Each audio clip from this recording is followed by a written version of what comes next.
नमस्कार दोस्तों, एक बार मैं फिर से स्वागत करता हूं आप सभी लोगों का आपका अपने YouTube चैनल गुरुवर जी के में। जी हाँ दोस्तों, तो एक बार मैं फिर से हाजिर हूं आज एक नए चैप्टर के साथ। कुछ समस्याएं बीच में आ गई थी, इसलिए मैं बहुत दिनों से वीडियो नहीं बना पा रहा था।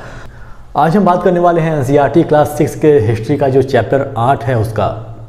हिस्ट्री के चैप्टर 7 को मैंने पहले ही पढ़ा दिया है, अपलोड कर दिया है। आशा करता हूँ कि आप लोगों ने वीडियो देख भी लिया होगा। तो यदि आपने नहीं देखा है तो यहाँ आई बटन पे उसका लिंक आपको दिखाई दे रहा होगा, जिस पे प्रेस करके आप उसे देख सकते हैं। हम जैसा कि लोग जानते हैं दोस्तों कि हम NCERT के तमाम चैप्टरों और तमाम विषयों को लेकर चल रहे हैं। हम इसके पहले क्लास 6 के साइंस को पढ़ चुके हैं और आज हम पढ़ने वाले हैं। अब मतलब आज क्या हम पहले से ही पढ़ रहे हैं, जो हिस्ट्री का जो विभिन्न चैप्टर हैं क्लास 6 के, उसके बारे में हम पढ़ाई कर रहे हैं। आज का हमारा जो चैप्टर है वो 8वां है और इसका नाम है खुशहाल गाँव और समृद्ध शहर। ये इतिहास में इसका क्या महत्व है, यानी कि ये मतलब आप कह सकते हैं कि एक इतिहास की किताब में इस प्रकार के टाइटल का क्या मतलब है।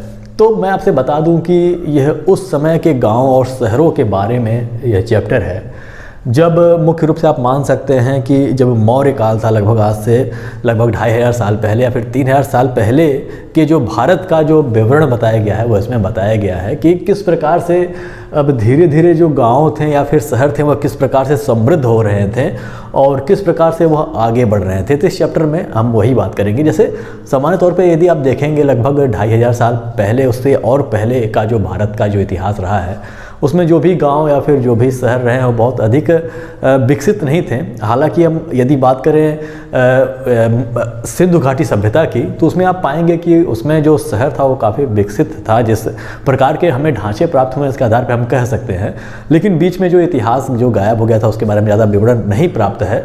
लेकिन फिर जब मौर्य काल आता है, फिर उसके पहले का जो समय था, तो उस समय फिर से कुछ बदलाव आते हैं क्योंकि इसमें नई नई खोजें होती हैं। और जब जैसा कि आप लोग पता है कि लगभग 2500 साल पहले महाजनपदों का जिस प्रकार से उदय हुआ, तो महाजनपदों के उदय होने के नाते अब जो राजा थे, जो महाराज थे या फिर जिसे आप सम्राट कह सकते हैं, वो शक्तिशाली होना चाहते थे और अधिक शक्तिशाली होना चाहते थे।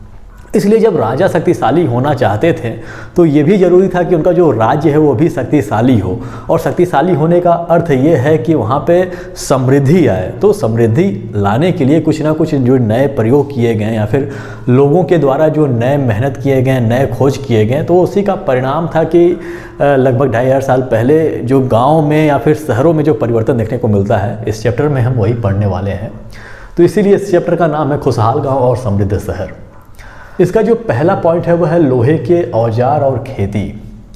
तो इसमें हम मुख्य रूप से जानेंगे कि खेती में किस प्रकार से विकास हुआ और खेती के विकास में सबसे बड़ा जो योगदान था वह लोहे के औजारों का प्रयोग था। यानी कि आप मान सकते हैं कि जब लोहे की खोज हुई तो लोहे के खोज के साथ ही कुछ 100 सालों के बाद ही खेती में भी बहुत अधिक उन्नति हुआ। तो ऐसा हम कह सकते हैं कि जो लोहे का आविष्कार था या फिर लोहे का जो प्रयोग मानव जाति ने करना प्रारंभ किया, वह एक प्रकार का क्रांति लेकर आया हमारे कृषि में भी। हमारे कृषि में भी तमाम प्रकार की क्रांति आई और वह जो क्रांति आई वो लोहे के प्रयोग से ही आई। लोहे का प्रयोग यदि हम सामान्य तौर पे देखें तो आज से लगभग 3000 साल पहले ही इसका प्रयोग प्रारंभ हो चुका था। लेकिन लोहे का प्रयोग जो भी औजार बने थे, जो भी हथियार बने थे, वो बहुत सीमित मात्रा में थे और बहुत कम थे। किसी कार्य के लिए छोटे मोटे हथियार बनाए जाते थे। लेकिन 2500 साल पहले देखा गया कि अब ये जो लोहे के हथियार थे उसमें बहुत अधिक बढ़ोतरी हो रही है। यानी कि नए नए उपकरणों को बनाया जाना यहाँ पे प्रारंभ हो जाता है। और साथ में ही जैसे पिछले चैप्टर में अब मैंने आपसे बात की थी कि जो हल होते थे पहले के, वो जो हल होते थे जिसे हम ज़मीन खोदते हैं या फिर जोतने का कार्य करते हैं, वह लकड़ी के होते थे। लेकिन लगभग ये 2500 साल पहले आपने देखा कि किस प्रकार से वह जो हल जो होते, जो फाल बनाए जाने लगे, वो भी लोहे के बनाए जाने लगे, जिससे कि हम गहराई से खेत को जोतना शुरू कर दिए और गहराई से जोतने के कारण जो फसल थी उसमें भी बहुत अधिक वृद्धि हुई। साथ में ही आप देखेंगे कि इस समय बहुत अधिक जो लकड़ी काटने के लिए जो टंगुली का इस्तेमाल किया जाता है, इसे हम कुल्हाड़ी कहते हैं सामान्य तौर पे, इसका भी प्रयोग आप इसमें देखने को मिलता है। जिससे कि हुआ ये कि आप जानेंगे कि पुराने समय में अधिकतम क्षेत्रों में जंगल ही झाड़ियाँ थीं, जंगल थे, झाड़ी थी, तो खेती करना मुमकिन नहीं हो पाया था। लेकिन जब लोहे का आविष्कार हुआ और साथ में ही जब कुल्हाड़ी जैसे उपकरणों का हम लोगों ने प्रयोग करना शुरू किया, तो कुल्हाड़ी की मदद से जो झाड़ियाँ थीं और जो जंगल थे उसे साफ़ करना काफ़ी आसान हो गया। तो हम देखेंगे कि जिस प्रकार से फाल का बहुत महत्व था, उसी प्रकार से कुल्हाड़ी का भी महत्व था कि जंगलों और झाड़ियों को साफ करके लोग वहाँ पे अपना खेत बनाने लगे और अधिक क्षेत्र में उनकी कृषि में वृद्धि देखने को मिलती है। तो इस प्रकार से लोहे के औजार और खेती में इस प्रकार से इसका प्रयोग किया जाता है, यानी कि इस नए उपकरणों के माध्यम से खेती में बहुत अधिक उन्नति देखने को मिलती है। दूसरा हमारा जो हेडिंग है वो है कृषि उत्पाद बढ़ाने के लिए उठाए गए अन्य कदम, सिंचाई जैसे भी कदम भी उठाए गए थे। जैसा कि आप लोगों को पता है कि कुछ वैज्ञानिक विधियां भी लाई गई थी कृषि उत्पादन को बढ़ाने के लिए। आप जानते हैं कि पिछले चैप्टरों में इसके बारे में जिक्र भी किया भी था कि रोपाई विधि के बारे में बात की थी हमने। जो रोपाई होता है उसके बारे में हमने बात की थी कि किस प्रकार से पहले के ज़माने में या फिर 3000 साल पहले या फिर 2500 साल पहले जो लोग रहते थे वो सामान्य तौर पे ये जो दाने होते थे, जो बीज होते थे, वो इसे ऐसे छिड़क देते थे और वह उगता था, उससे ही वो जो भी चीज़ें प्राप्त होती थी, जो भी अनाज, उससे प्राप्त कर लेते थे। लेकिन लगभग 2500 साल पहले एक नया प्रयोग किया गया जिसे हम रोपण विधि कहते हैं। तो रोपण विधि में इसमें जो रोपाई होती है उसमें मुख्य रूप से ये होता है कि पौधों को पहले तैयार किया जाता है छोटे खेतों में, ठीक ढंग से उसका खेती बाड़ी मतलब उसका देखभाल किया जाता है खेती बाड़ी के माध्यम से। और जब वो बीज जब धीरे धीरे पौधे बनकर थोड़ा सा बड़े हो जाते हैं तब वहाँ से उसे उठाकर बड़े क्षेत्रों में लगाया जाता है। तो ये आप सामान्य तौर पे आजकल भी जब आप धान की खेती के बारे में देखेंगे तो धान की खेती भी रोपाई के विधि के द्वारा ही होता है कि किस प्रकार से छोटे से इलाके में पहले छोटे से खेत में उसे बोया जाता है, उसका जतन किया जाता है। यह मुख्य रूप से अब जैसे आप नर्सरी के रूप में कहते हैं कि नर्सरी तैयार किया जाता है धान के पौधों का, और जब वो तैयार हो जाते हैं तो स्वस्थ पौधों को छाँट कर निकाल लिया जाता है और उसे ही खेतों में लगाया जाता है। तो जिससे जो परसेंटेज था बचे रहने का, पौधों को स्वच्छ रहने का, स्वस्थ रहने का और बचे रहने का, इसमें संख्या में वृद्धि होती है और इससे जो है वह फसल के उत्पादन में भी वृद्धि होती है। इसी समय आप सिंचाई के नए साधनों के बारे में भी देखेंगे। प्रारंभिक तौर पे जो सिंचाइयाँ होती थीं वो मुख्य रूप से आप देखेंगे कि प्राकृतिक रूप से ही कृषक निर्भर होते थे, या तो वह बरसात के पानी पे निर्भर होते थे या फिर कृषि वहाँ पे ज़्यादा बेहतर होती थी जहाँ पे नदी नाले होते थे। तो नदी भी प्राकृतिक रूप से ही होती थी। तो आप देखेंगे भी, आप टैक्स के बारे में पढ़ेंगे विस्तार से तो आप ये भी देखेंगे कि जहाँ पे नदियाँ, यहाँ पे प्राकृतिक संसाधन थे, वहाँ पे टैक्स ज़्यादा वसूला जाता था कृषि क्षेत्र से। और यहाँ पे और ऐसा जो क्षेत्र था, आप मुख्य रूप से जब आप बात करेंगे सल्तनत काल की, दिल्ली सल्तनत की जब आप बात करेंगे तो उसमें आप इस प्रकार की चीज़ें देखेंगे कि जहाँ पे प्राकृतिक रूप से चीज़ें प्राप्त होती हैं वहाँ से ज़्यादा लिया जाता था टैक्स। तो उस समय भी यही स्थिति थी। लेकिन सिंचाई का प्रबंध इस समय आपको देखने को मिलेगा लगभग 2500 साल पहले कि सिंचाई के नए नए प्रबंध, जैसे कि कुएं खुदवाना और नए नए नहरों का निर्माण करवाना या फिर नए जल संसाधन की व्यवस्था करना। और ये मुख्य रूप से जो होता था वह राज्य के द्वारा ही होता था, यानी कि राजा इस चीज़ को खुद करवाता था। अब राजा इसलिए करवाता था क्योंकि महाजनपदों का उदय हुआ था और राजा शक्तिशाली होना चाहता था। जैसा कि मैंने पिछले चैप्टर में सभी बारे में मैंने बताया था कि अपने राजमहल की सुरक्षा और सैनिकों का खर्च और तमाम वह चीज़ें जो आप उसमें अपनी वृद्धि करना चाहता था, अपने क्षेत्र में विकास के लिए बहुत अधिक सैनिकों की आवश्यकता होती थी। इन सभी खर्चों के लिए राजा को टैक्स लेने की आवश्यकता होती थी। और जैसा कि आप लोगों को पता है कि प्रारंभिक अवस्था से ये जो भारत था वह एक कृषि प्रधान देश था, यानी कि पूरी राजा को यह संभावना थी कि जो भी टैक्स उसे मिलेगा, जो भी वह कलेक्ट कर पाएगा, वह सबसे अधिक कृषकों से ही वह कलेक्ट कर सकता है। इसलिए राजा ने खुद इस चीज़ की व्यवस्था की, सिंचाई का व्यवस्था करने के लिए विभिन्न प्रकार के तकनीक का उसने प्रयोग किया ताकि कृषि के क्षेत्र में विकास हो सके। और कृषि के क्षेत्र में जब उसे विकास देखने को मिलेगा तो वह टैक्स भी बढ़ा चढ़ा कर या फिर उपज के हिसाब से उसे और अधिक टैक्स मिलना प्रारंभ हो जाएगा। तो ये हुआ था 2500 साल पहले। यहाँ पे सिंचाई की भी बेहतरीन व्यवस्था देखने को मिलती है हमें। अब हम बात करेंगे कि गांव में कौन रहते थे। यदि हम गांव के संरचना की बात करें तो गांव में तो सामान्य रूप से परिवार रहते हैं अलग अलग, जैसा कि आप लोग घर देखते हैं, अलग अलग घर है, अलग अलग परिवार के लोग रहते हैं। लेकिन यहाँ पे जो संरचना है वह कुछ प्रशासनिक स्तर पे हम संरचना को समझने का प्रयास करेंगे। चाहे वो हम दक्षिण भारत की बात करें चाहे उत्तर भारत की बात करें, दोनों में मुख्य रूप से 3 तरह के लोग पाए जाते थे। यदि हम दक्षिण भारत में बात करें तो एक जो लोग थे, कुछ लोग जो होते थे वह बेल्ला होते थे, जो मुख्य रूप से किसी क्षेत्र में एक ही मुख्य होता था। और बेल्ला जो होते थे इन्हें हम बड़े भूस्वामी कहते थे, यानी कि यह एक तरह से जमींदार आप कह सकते हैं कि इनके पास बहुत अधिक जमींदारी होती थी और इनके पास बहुत अधिक खेत होते थे, जहाँ पे ये तमाम भूमिहीन मजदूरों और दासों के माध्यम से उसमें खेती कराया करते थे। और उसके बाद नंबर आता है उड़वार, जो हलवाहे होते थे, जो छोटे मोटे किसान होते थे, ये होते थे। ये दक्षिण भारत में आप देखेंगे कि 3 स्तर है, एक बेल्ला का, एक उड़वार का और एक कैडेसियार और अधिमई का। कैडेसियार यानी कि भूमिहीन और अधिमई मतलब दास, यानी कि भूमिहीन मजदूर कैडेसई हो गए और अधिमई मतलब दास हो गए। तो ये 3 तरह का स्तर आपको देखने को मिलेगा। उत्तर भारत में भी आप देखेंगे थोड़ा सा नाम में परिवर्तन है, लेकिन काम लगभग समान ही रहता है। उत्तर भारत की यदि मैं बात करूं, ग्राम भोजक कहे जाते थे, जो गांव का प्रधान होता था। ये मुख्य रूप से ये भी भू का ही स्वामी होता था। बड़े बड़े जो भू होते थे वो इसी के पास होते थे। उसके पास आता था गृहपति, जो कि स्वतंत्र कृषक होते थे, जो छोटे मोटे किसान होते थे, लेकिन ये भी स्वतंत्र होते थे, इनके पास अपनी भूमि होती थी, ये भी टैक्स पे करते थे। और फिर तीसरे नंबर पे आते हैं कर्मकार, जो कि भूमिहीन मजदूर और दास होते हैं। अब ये होता था कि अब इनके जो भी दास होते थे वो दास तो इनके व्यक्तिगत होते थे, यानी चाहे वो गृहपति हो चाहे ग्राम भोजक हो।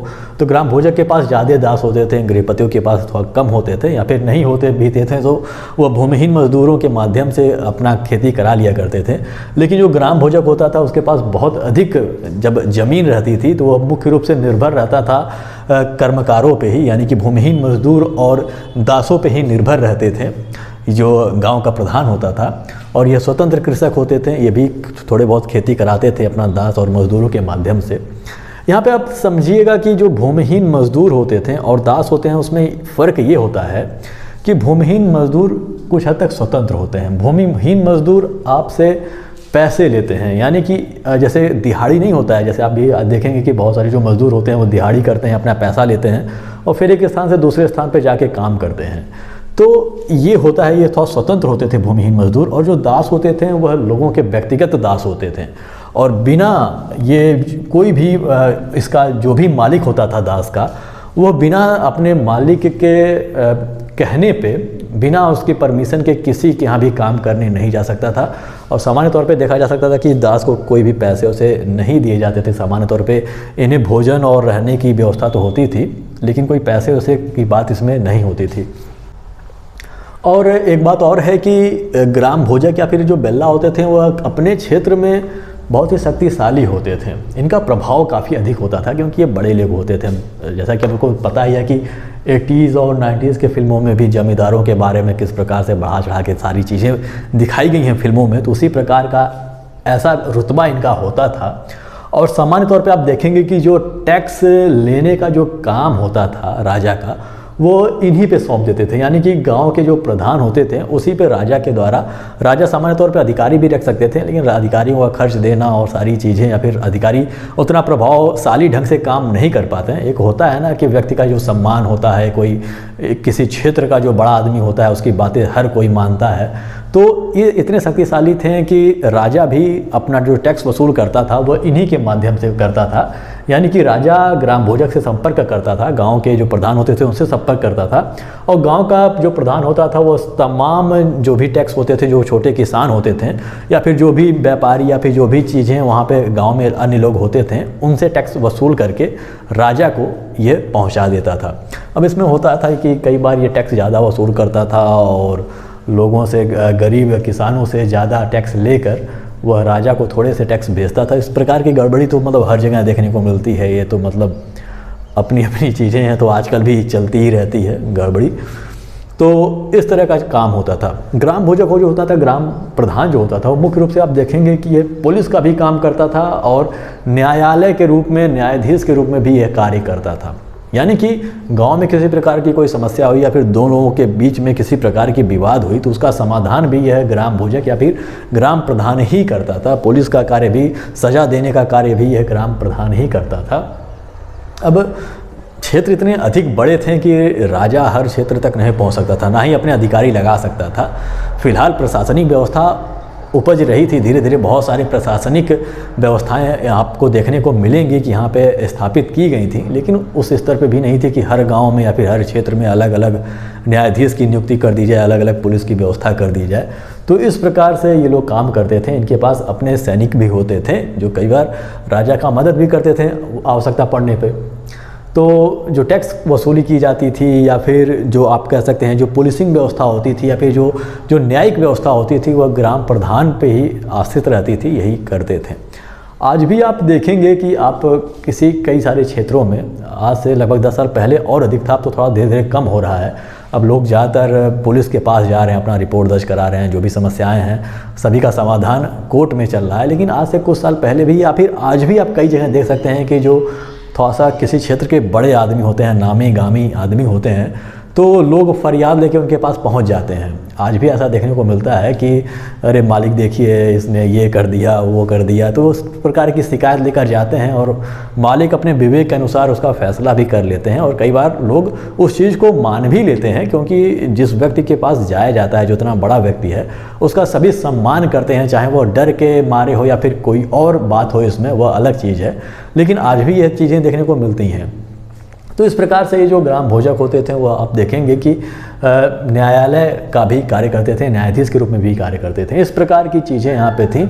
इसके साथ में जो कृषक के अलावा भी गांव में बहुत सारे लोग रहते थे, जैसे कि जो भी चाहे मूर्तिकार हो गया या फिर शिल्पकार हो गया या फिर आप बढ़ई कह सकते हैं या फिर आप जो कुम्हार होते हैं, यह सभी लोग भी यहाँ पे निवास करते थे, जिन्हें अलग अलग तरह से टैक्स वसूली की व्यवस्था की गई थी, जिसके बारे में मैंने पिछले चैप्टरों में आपसे बताया भी है।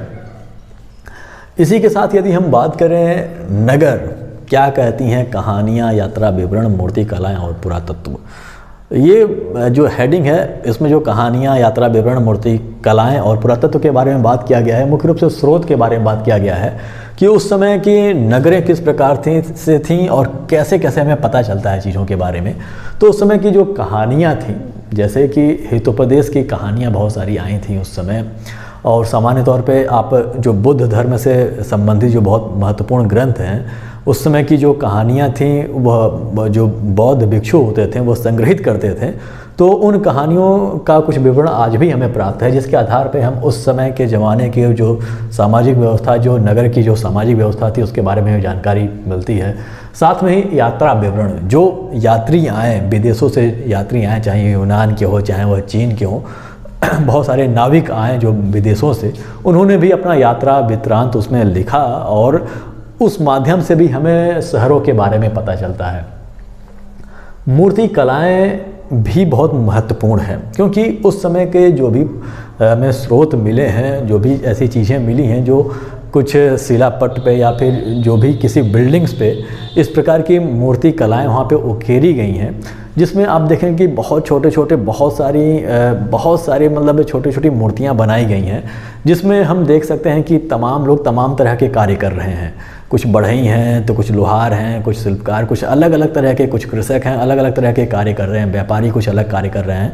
उस मूर्ति में उकेरा गया है सभी चीज़ों को, मतलब बहुत ही स्पष्ट चीज़ें आपको देखने को मिलेंगी, जिससे हमें नगरों के बारे में, उस समय के क्या गतिविधियाँ थी नगरों में, इस तरह की चीज़ें मिलती हैं हमें। पुरातात्विक स्रोत कोई बहुत अधिक खास नहीं मिल पाता है इस समय का। आप जब आप बात करेंगे पुरातात्विक स्रोत की, तो आप देखेंगे कि जो सबसे पुराना सभ्यता था, जो कि हमारा सिंधु घाटी सभ्यता था, उसमें भरपूर हमें पुरातात्विक स्रोत हमें प्राप्त होता है।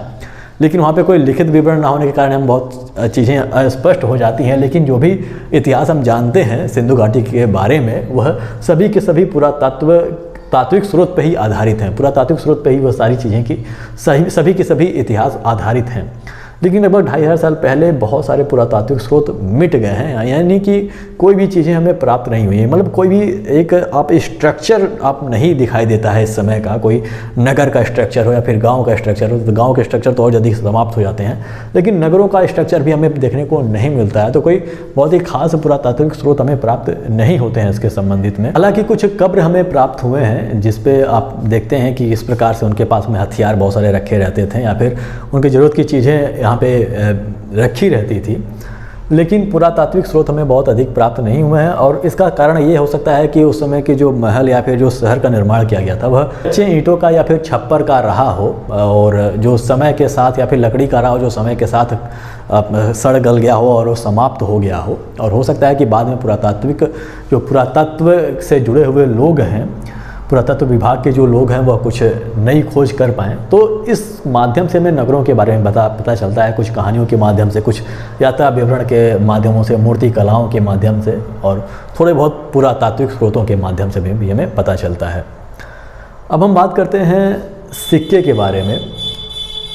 सिक्का जो था उस समय चलता था भारत में, सिक्का तमाम बहुत सारे सिक्के हमें प्राप्त हुए हैं, और मुख्य रूप से हमें आहत सिक्के देखने को मिलता है। यानी कि प्रारंभिक अवस्था में जो सिक्के का निर्माण किया गया था भारत में, वह जो सिक्के थे वो आहत सिक्के थे।